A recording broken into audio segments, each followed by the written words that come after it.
ये 29 जुलाई की शाम को कुसर गांव में एक नाबालिगा की लाश मिली थी, जिसको 25 में ये जो दो अभियुक्त अभी पकड़ाए हैं वो कुसर गांव से बाइक पर बिठाकर ले गए थे और बाद में मर्डर कर दिया।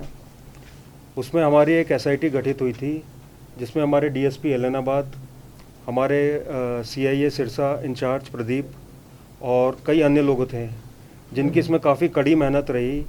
हमारे साइबर इंचार्ज ने जो भी डंप हो सकता है, कॉल डेटा हो सकता है, उसका बहुत ही मेहनत से उसका एनालिसिस किया, सारी इन्फॉर्मेशन हमारी जो एसआईटी है उसको दी। और इसके अलावा जो ह्यूमन इंटेलिजेंस है, यानी कि हमारे जो पुलिस के मुलाजिम भी हैं और साथ में जो गांव के लोग हैं, उनका भी इसमें काफ़ी सपोर्ट रहा। उन्होंने हमें इंटेलिजेंस के इनपुट दिए, जिस बेसिस पर हम इन दो अभियुक्त तक पहुँच पाए। तो अभी इनका जो दो लोगों का इसमें पता चला है कि इनका इसमें इन्वॉल्वमेंट है। बाकी हमारा इन्वेस्टिगेशन जारी है और फॉरेंसिक रिपोर्ट आना बाकी है।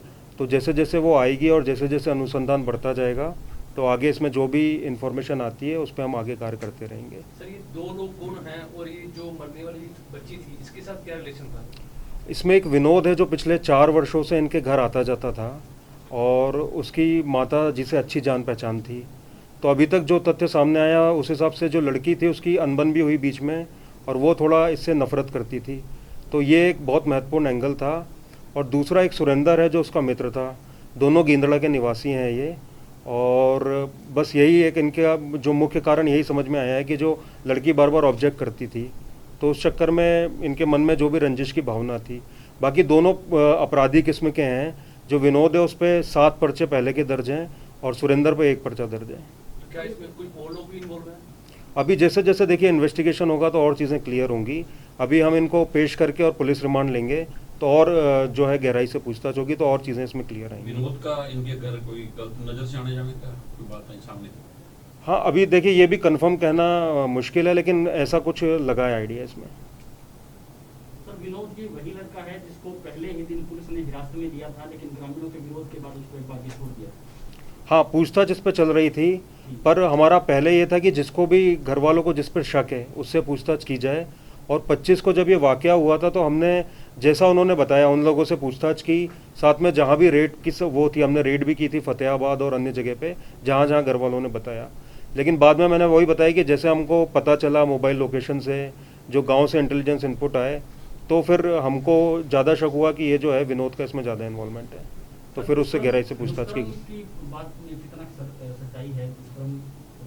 वो देखिए अभी जैसे जो फॉरेंसिक की रिपोर्ट आएगी, जो पोस्टमार्टम हुआ है, जो विसरा गया हुआ है, उसके बाद ही उसमें हम कुछ क्लियरली बोल पाएंगे। जो आरोपी पकड़े गए उन्होंने कोई बात स्वीकार करी है, मर्डर किया था या मर्डर से पहले दुष्कर्म किया था, हाथ बांधे हुए? उन्होंने अभी दुष्कर्म की बात स्वीकार नहीं की है, पर मर्डर की उन्होंने स्वीकार कर ली है।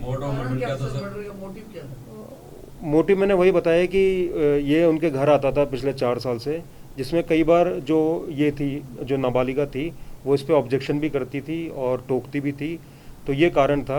और इन्होंने एक चुन्नी है उससे गला दबाना इसका मोड ऑफ मर्डर बताया है। इन्होंने कहाँ पे दबाया ले जाके इसका गला? कोई प्लेस ऐसे सामने है?